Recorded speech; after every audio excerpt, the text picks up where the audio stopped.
Express की खास पेशकश पे आपका स्वागत है। मैं हूं आपके साथ ऋतु ज्ञानवानी। सबसे पहले तो आप सभी दर्शकों को दीपावली की ढेर सारी शुभकामनाएं। दोस्तों, जब भी दीपावली आती है तो मन में ढेर सारे उलझने होते हैं। उलझन इस बात की होती है कि क्या करें और क्या नहीं करें। मां लक्ष्मी को प्रसन्न करने के लिए ऐसा क्या किया जाए ताकि धन्य धान्य और वैभव की कोई कमी ना हो। भगवान गणेश को किस तरह से प्रसन्न करें जिससे वो हमारे सारे विघ्न हर ले। वहीं इस बार की दीपावली किस राशि के लिए सबसे ज्यादा खास है, कौन कौन से खास संयोग बन रहे हैं, ये दीपावली पर्व हर हिंदू त्योहार में सबसे ज्यादा अहम क्यों है, आज ये सब हम जानेंगे हमारी खास पेशकश शुभ दीपावली में।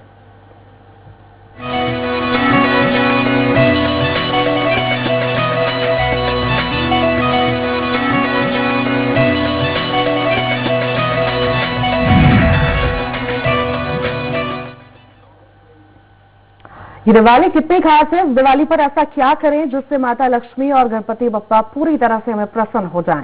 आखिर किस मुहूर्त में पूजन करें और किस तरह से करें, चलिए अब जानते हैं ज्योतिष मठ संस्थान भोपाल के पंडित विनोद गौतम जी से, जो इस वक्त हमारे सब स्टूडियो में मौजूद हैं। पंडित जी, आपका बहुत बहुत स्वागत है हमारे खास कार्यक्रम में और आपको भी सबसे पहले दीपावली की ढेर सारी शुभकामनाएं।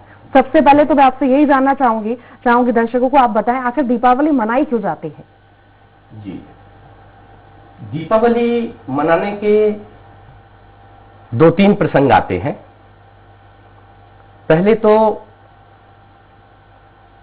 रामचंद्र जी द्वारा लंका पर विजय प्राप्त करने के बाद जब अयोध्या आगमन के समय पर ये दीपोत्सव हुआ था और ये परिपाटी उसी समय से शुरू हो गई।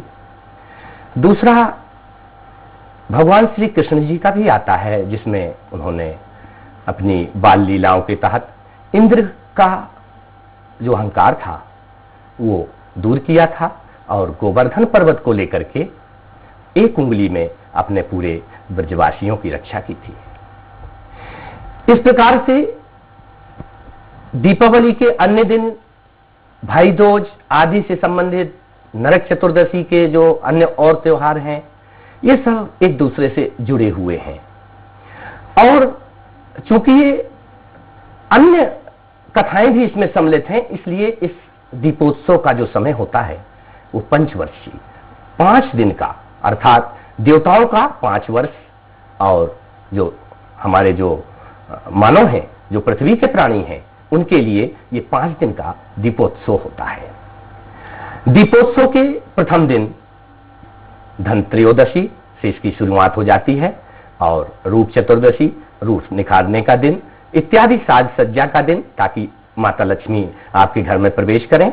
और तीसरे दिन अर्थात 2 दिन आगे और 2 दिन पीछे, बीच के दिन में महालक्ष्मी जी का प्रवेश होता है, रिद्धि सिद्धि के साथ में, सभी गणों के साथ में और सभी अधिदेवता और प्रत्यधि देवताओं के साथ में महालक्ष्मी जी आपके घर आंगन में प्रवेश होती हैं। दूसरे दिन अन्नकूट अर्थात गोकीड़ा, गोवर्धन पूजा इत्यादि का, बाल लीलाओं का, भगवान श्री कृष्ण की पूजा होती है, गोवर्धन पर्वत की पूजा होती है। और तीसरे दिन अर्थात दीपावली से दूसरे दिन भाई दूज, यम द्वितीया भी बोलते हैं, कहते हैं यमराज की पूजा उस दिन करनी चाहिए। यमराज को रक्षा सूत्र बांधने का विधान है। इस प्रकार से ये पौराणिक काल का बनाया हुआ व्रत, त्योहार और पर्व, ये तीनों श्रेणी में आता है। व्रत, पर्व और त्योहार जब एक ही दिन जुड़े हुए हों तो वो महाव्रत में आता है। इसलिए दीपावली का जो व्रत है ये अति महत्वपूर्ण है। और इस बार चूंकि प्रातः से ही सर्वार्थ सिद्धि योग की छाया है, इस बार हंसक योग आकाश में विद्यमान है। साथ ही देखा जाए तो ऐन्द्र योग, जो कि देवताओं के राजा इंद्र से संबंधित है, विजय से संबंधित है, ऐसे महालक्ष्मी योग आदि बने हुए हैं। इसमें जब हम पूजन अर्चन करते हैं तो घर में सुख शांति और समृद्धि की प्राप्ति होती है। जी चलिए, ये तो हमने पंडित जी से जान लिया आखिर दिवाली क्यों मनाई जाती है और इस दिवाली पर क्या कुछ खास है। पंडित जी, इस बार दीपावली पर ग्रह और नक्षत्र की चाल क्या है, क्या खास संयोग बन रहे हैं? दीपावली पर देखा जाए तो योग संयोगों का पूरा विधान होता है। पंचदिवसीय दीपावली में हमको 5 दिन लगातार दीपोत्सव मनाना चाहिए, दीपक जलाने चाहिए। महालक्ष्मी के आगमन के दिन अर्थात अमावस्या की रात्रि में हमको प्रदोष काल में दीपक जलाकर और माता लक्ष्मी जी के आगमन की प्रतीक्षा करनी चाहिए, क्योंकि प्रदोष काल में उनका प्रादुर्भाव हुआ था। माता जी अपने गणों के साथ में प्रथम दिवस धनत्रयोदशी के दिन एक ऐसा अक्षय पात्र लेकर के प्रकट हुए थे, जो कि वो अक्षय पात्र एक कटोरा था और उस अक्षय पात्र में रखी हुई कोई वस्तु समाप्त नहीं होती, खत्म नहीं होती थी। ऐसे में देवताओं ने यह वरदान प्राप्त किया कि जो भी त्रयोदशी के दिन अक्षय पात्र खरीदेगा, वो उस अक्षय में रखा हुआ, उस पात्र में रखा हुआ जो वस्तु है वो कभी क्षय नहीं होगी। चाहे आप सोना उसमें रख दें उस पात्र में, चाहे वो आटे खरीद रखने का पात्र हो, अपनी आप सुविधा के अनुसार ये पात्र रखें। तो इस प्रकार से रूप चतुर्दशी इत्यादि के जो हमारे लगातार ये जो व्रत त्योहार और पर्व हैं, ये कहीं ना कहीं पौराणिक हैं। इस प्रकार से प्रातः काल से ही हमारे जो मुहूर्त है वो शुरू हो जाते हैं। देखा जाए तो लक्ष्मी पूजन के लिए खास तौर पर 4 मुहूर्तों का वर्णन शास्त्रों में किया गया है। अन्य मुहूर्तों में स्थिर लग्न, चौघड़िया इत्यादि देख करके हमको पूजा अर्चना विधि विधान से करनी चाहिए। श्रद्धा और विश्वास से की गई पूजा किसी भी समय, किसी भी क्षण हमारे लिए सिद्धि प्राप्ति का साधन हो सकती है। और जब हम मुहूर्त से कोई पूजा करते हैं तो मुहूर्त हमारे कार्यों को बल प्रदान करते हैं। मुहूर्त जब बली होता है, उस मुहूर्त में जब कार्य किया जाता है तो कार्य की सफलता के जो योग संयोग होते हैं वो हजारों गुना बढ़ जाते हैं। ऐसे में ब्रह्मकालिक मुहूर्त प्रथम दिवस, उसको संकल्प मुहूर्त बोलते हैं। जब प्रातः काल अमावस्या के समय दीपावली के दिन हम प्रातः काल दीपावली का संकल्प लेते हैं, महालक्ष्मी पूजन का संकल्प लेते हैं, तो उस समय पर भगवान विष्णु के साथ में महालक्ष्मी, इंद्रादि, कुबेर आदि उनके भंडारी जो हैं वो सब जो तो उपस्थित होते हैं। इस प्रकार से सवेरे संकल्प पूजा का जो मुहूर्त होता है उस समय पर हमको संकल्प पूजा मुहूर्त करनी चाहिए, पूजा करनी चाहिए। ये प्रथम सूर्योदय काल, उषा काल का मुहूर्त है। दूसरा अभिजीत काल का मुहूर्त शास्त्रों में बताया है। अभिजीत काल दोपहर 12 बजे के आसपास होता है, अर्थात 15 मिनट इस साइड 15 मिनट उस साइड, ये अभिजीत काल है। इस समय पर ये अधिकतर ये अभिजीत जो मुहूर्त है ये व्यापारियों इत्यादि द्वारा ग्रहण किया जाता है। जो व्यापारी वर्ग हैं वो दिन में 12 बजे दोपहर को अभिजीत काल में अपने तुला, तराजू, गादी इत्यादि बही खाते की पूजा और महालक्ष्मी की स्थापना दोपहर 12 बजे करते हैं अभिजीत काल में। और जो गृहस्थ लोग हैं उनकी जो शुरुआत होती है द्योतोत्सव की, वो होती है शाम को 6 बजे प्रदोष काल के आसपास, अर्थात सूर्यास्त के आधा घंटे तक ये प्रदोष काल होता है। उस दौरान हमको 2 दिए जरूर जला लेना चाहिए। उस समय तक हमारे घर में रंगोली बन जाना चाहिए। हमारे दरवाजे पर जब माता लक्ष्मी जी आए उस समय पर ऐसा उनके अनुरूप माहौल बन जाना चाहिए। इस प्रकार से जो पूजा अर्चना है वो शाम को 6 बजे प्रदोष काल से ही शुरू हो जाती है गृहस्थ लोगों के लिए घरों में। और जब शुभ का चौघड़िया और लाभ का चौघड़िया, सिंह लग्न इत्यादि रात में 8 बजे से लेकर के 10 बजे तक लगातार जो ये मुहूर्त चलते हैं, ये जब आएंगे तो उस समय पर दीपमाला की पूजा की जाती है। दीपमाला अर्थात दियों से बनाई गई माला, और बीच में चौकी में माता लक्ष्मी जी, सभी प्रकार का सुख देने वाली, खाने का सुख, नहाने का सुख, रुपए कमाने का सुख, सोने का सुख, कोई भी सुख माता लक्ष्मी के बिना अधूरा है। उनकी कृपा प्राप्ति के लिए जो समय है पूजन का, वो जैसे ही आपका प्रदोष काल होगा शुरू होगा, और जो हमारा लाभ और शुभ का चौघड़िया है और साथ ही स्थिर लग्न है, ये हमारी शुरू हो जाएगी।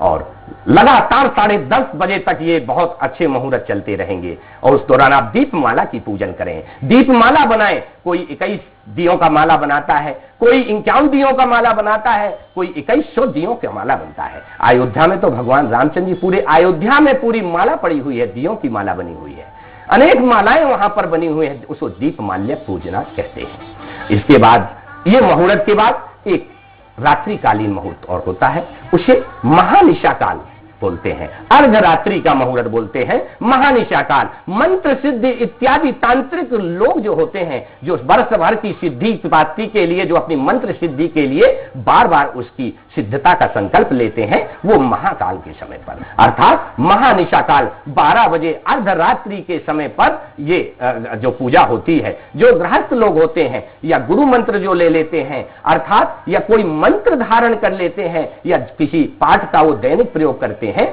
तो उस पाठ को सिद्धता के लिए, उस मंत्र की सिद्धता के लिए उनके लिए रात्रि में महानिशा काल का मुहूर्त रहता है। और तांत्रिक लोग भी अपनी मंत्र सिद्धि के लिए इस दिन से और देव उठनी एकादशी तक निश्चित तौर पर अपने इस अनुष्ठान को पूरा करते हैं। तो इस प्रकार से ये 4 जो मुहूर्त हैं, ये विशेष प्रकार से शुभदायी होते हैं। शास्त्रों में इन चारों मुहूर्तों का वर्णन किया गया है और जब हम मुहूर्त में कार्य करते हैं तो निश्चित तौर पर हमको सफलता प्राप्त होती है। तो बहुत अच्छी तरह से पंडित जी ने समझा दिया किस तरह से मुहूर्त होगा और मुहूर्त पे किस तरह से पूजा पाठ हमें करना है, समय भी आपको बताए। पंडित जी, दीपावली पर माँ लक्ष्मी की तो पूजा की जाती है, इसके अलावा किन किन देवी देवताओं की पूजा करें जिससे उन्हें प्रसन्न किया जा सके और हमें लाभ भी मिल सके? बहुत अच्छा प्रश्न है ऋतु जी, ये गूढ़ रहस्यात्मक प्रश्न है। ये भी कहा जाता है भगवान गणेश जी का पूजन करने से बहुत रिद्धि सिद्धि आती है, बहुत सारी चीजें मानी जाती है, उसका महत्व माना जाता है, तो इसका पूजन कैसे किया जाए? जी जी, तो बहुत अच्छा प्रश्न है ये, चूंकि रहस्यात्मक प्रश्न है। हम ये जानते हैं माता लक्ष्मी जी के लिए ही सभी प्रकार के हम विशेष व्यवस्थाएं करते हैं, मन में आराधना करते हैं, लेकिन जैसे हमारे यहाँ कोई मेहमान आता है, उनके साथ उनका पूरा परिवार आता है, उनके नौकर चाकर आते हैं, ड्राइवर वाहन आता है, इसी प्रकार महालक्ष्मी जी के साथ में उनके पूरे गण रिद्धि सिद्धि सभी जो तो देवता जितने भी हैं वो सब आपके घर आंगन में प्रवेश कर जाते हैं। कुबेर भगवान धन के देवता, भंडारी उनके अर्थात जो लेखपाल सहित आपका जो खर्च का आय व्यय का लेखा जोखा करने वाले और उनके जो वाहन हैं, जैसे जो दिन देवताओं के वाहन हैं वो वाहन भी अपने सवार होकर के उनके साथ में भी आते हैं। तो इस प्रकार से आपके यहाँ मेहमानों का भंडार हो जाता है। आप महालक्ष्मी जी की प्रथम आराधना करके और गणेश जी को स्मरण करते हुए, अपने कुल देवताओं को स्मरण करते हुए और यह कार्य पूजन का प्रारंभ करें, इनका विधिवत पूजन करें। और सबसे बड़ी बात है कि श्रद्धा और भक्ति को बनाए रखें, क्योंकि श्रद्धा और भक्ति किसी भी पूजन में हमको सफलता देने में विशेष सहायक होती है। हम पूजन करें, श्रद्धा और भक्ति रखें। इस प्रकार से देखा जाए तो पूजन में विशेष प्रकार से जो भी पत्र पुष्प इत्यादि हैं उनका हम प्रयोग करें महालक्ष्मी जी के लिए। जबकि माला कमल गटे की प्रयुक्त होती है, अगर ये हो सके तो इस माला का जाप करें। साथ ही धूप दीप गंध नैवेद्य इत्यादि नए नए पकवानों से उनका अर्पित करके और उनका श्रृंगार करें। साथ ही माता रानी की विदाई नहीं की जाती है। जब माता रानी जी आपके घर आंगन में प्रवेश करती हैं तो विशेष ये, चूंकि गूढ़ रहस्यात्मक आपने प्रश्न किया है, इसलिए ऋतु जी आप एक ही प्रश्न में कई उत्तर चाहती हैं, तो मैं आपको बता दूं कि इन माता रानी की चौकी में विदाई नहीं की जाती है। ये वर्ष भर हमारे वहां पर विराजमान रहती हैं। कोई गणेश गौरी के रूप में, कोई सुपारी के रूप में, कोई मूर्ति के रूप में, कोई सोने की मूर्ति के रूप में स्थापना करता है। तो इनकी विदाई नहीं होती है, चौकी बदल जाती है, आसन बदल जाता है, स्थान बदल जाता है और उनकी स्थापना कर दी जाती है। तो विदाई नहीं करना चाहिए महालक्ष्मी जी की। यान तु देव गणा सर्वे पूजा मागाए माम कीन इष्टिकाम संसिद्ध्यर्थम पुनरागमनाय चो। और जो भी जो देवता है, क्योंकि अन्य जो देवता है वो भी जो है तो यहाँ पर विराजमान रहे, हमारे रसोई में किसी भी प्रकार के अन्न जल इत्यादि और अग्नि की कमी न आए। ये 3 प्रधान होते हैं, अन्न जल अग्नि। इस प्रकार से 8 लक्ष्मियां हमारी पूजी जाती हैं। वैसे 16 लक्ष्मियां होती हैं तो 8 लक्ष्मियां पूजी जाती हैं। धन लक्ष्मी, यश लक्ष्मी, विद्या लक्ष्मी, कीर्ति लक्ष्मी इत्यादि जो हमारा स्वास्थ्य लक्ष्मी और मान सम्मान इत्यादि की जो लक्ष्मियां होती हैं ये पूजी जाती हैं। अलक्ष्मियां 8 होती हैं, इसी के विपरीत इनको नहीं पूजा जाता है, इनको घर से दूर किया जाता है। और अगर हम महालक्ष्मी जी की पूजा करते हैं और श्रद्धा भक्ति से करते हैं तो निश्चित हमको अच्छे परिणाम प्राप्त हो जाते हैं। अन्यथा अगर किसी भी प्रकार की हम कोताही बरतें, साफ सफाई इत्यादि का हम जब विशेष ध्यान नहीं देते हैं तो वहां पर धूमावती माता जो कि महालक्ष्मी जी की जो बहन है वो प्रवेश कर जाती हैं और वहां पर अनेक प्रकार से सुख शांति और जो धन की वृद्धि है उसको रोक देती हैं और धीरे धीरे शनै शनै व्यक्ति दुख से पीड़ित हो जाता है। ऐसे में हमको विशेष ध्यान रखना है कि अपनी श्रद्धा और भक्ति को बनाए रखें और माता महालक्ष्मी जी की परिवार सहित, उनके गणों सहित, रिद्धि सिद्धि गणेश लक्ष्मी कुल देवता यश देवता लक्ष्मी नारायण भगवान जो उनकी मूर्ति है, उमा महेश्वर सभी प्रकार के, क्योंकि गृहस्थी के लिए हमको उमा महेश्वर की पूजा करनी पड़ेगी।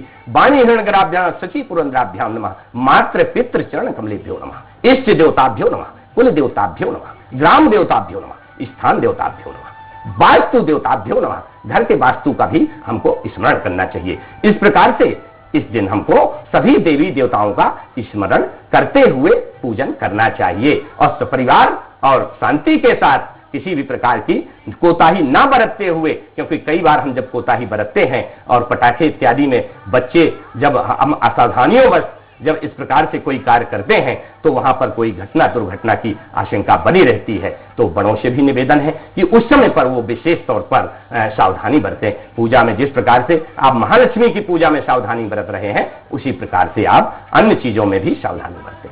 कार्यक्रम में आगे बढ़े, राशियों के बारे में जाने उससे पहले पंडित जी मेरा एक और सवाल है कि महानिषद काल क्या होता है और इसमें क्या करना चाहिए? जी, बहुत अच्छा प्रश्न है। हमारी जो पूजा पद्धति होती है वो दो प्रकार की होती है। एक होती है दक्षिणपंथी, एक होती है वामपंथी अर्थात अघोरपंथी क्रियाएं होती हैं। जो अघोरपंथी क्रियाएं होती हैं वो रात्रि में ही की जाती हैं। अघोरपंथी क्रियाओं के लिए गुरुमंत्र धारण करना आवश्यक होता है। जो लोग गुरुमंत्र पूर्व से ही धारण किए हुए होते हैं उनको कोई कठिन परेशानी नहीं होती है, परंतु महानिशा काल की पूजा में जब कोई गुरुमंत्र स्वयं प्रथम बार धारण करता है तो वहां पर गुरु की आवश्यकता होती है। तो महानिशा काल की जो पूजा होती है वो रुष्ट लक्ष्मी के लिए की जाती है।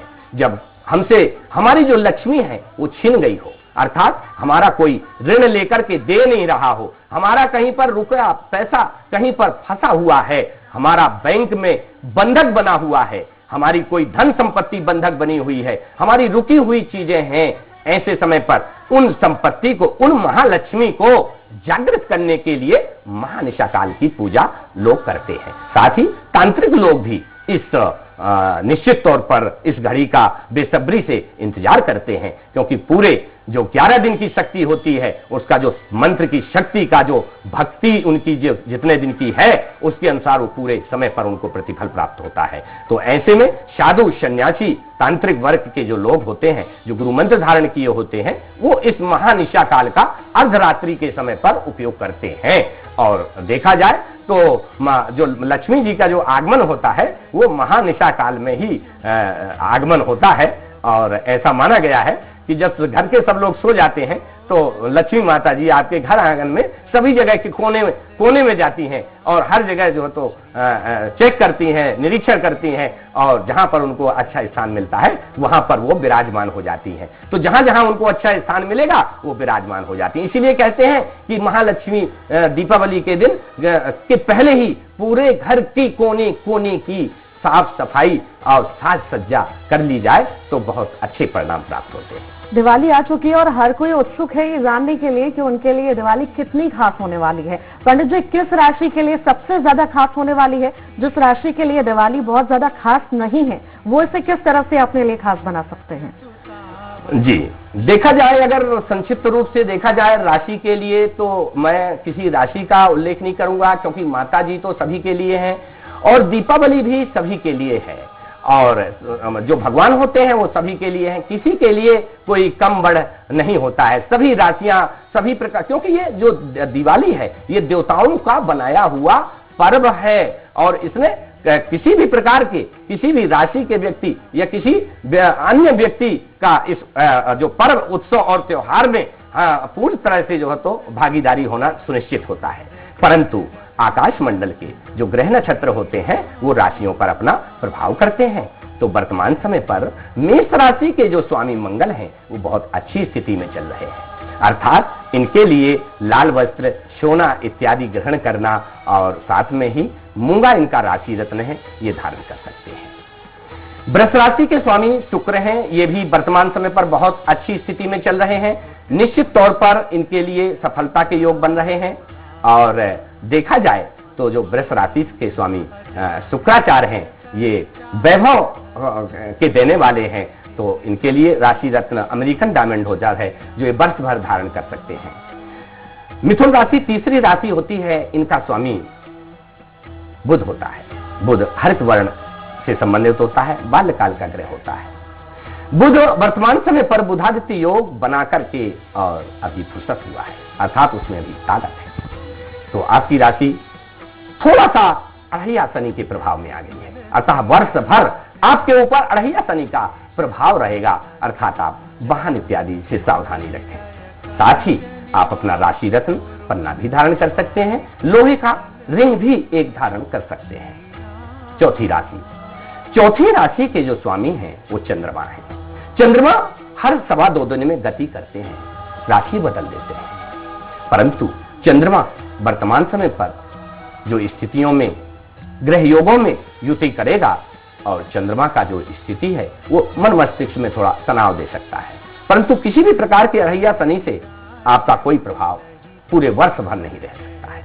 ये दीपावली से अगली दीपावली तक आपके लिए जो है भविष्य है, क्योंकि जो बड़े बड़े ग्रह हैं, जो बड़े बड़े हमारे अन्य नक्षत्र हैं, उनके राशि बदलने पर हम जब ग्रहों का अनुमान लगाते हैं तो गुरु, शनि और राहु, ये 3 बड़े बड़े ग्रह हमारी राशि को फलित करते हैं। तो जो कर्क राशि है उसके लिए हम चाहें तो वर्ष भर के लिए मोती धारण कर सकते हैं, ये हमारा राशि रत्न है। और सिंह राशि 5वीं राशि, इनके स्वामी सूर्य देवता अर्थात ग्रहों के राजा सूर्य क्रोध पर नियंत्रण रखें, निश्चित तौर पर सफलता प्राप्त होगी, उन्नति पदोन्नति के योग भी बनेंगे। ये आपके लिए वर्ष अच्छा रहेगा, दिवाली में लाभ की स्थिति बनेगी, अगली दिवाली तक आपके लिए दिवाली ही दिवाली रहेगी। आप चाहें तो लाल कलर का कोई हकीक, माणिक इत्यादि धारण कर सकते हैं। लाल कलर का हकीक या कोई भी हकीक या उपरत्न मैं आपको बताऊं, वही फल करता है जो रत्न करता है। आप दिल्ली मॉडल रेडियो से समाचार सुनो या फिलिप्स के रेडियो से समाचार सुनो, आपको समाचार वही आएंगे।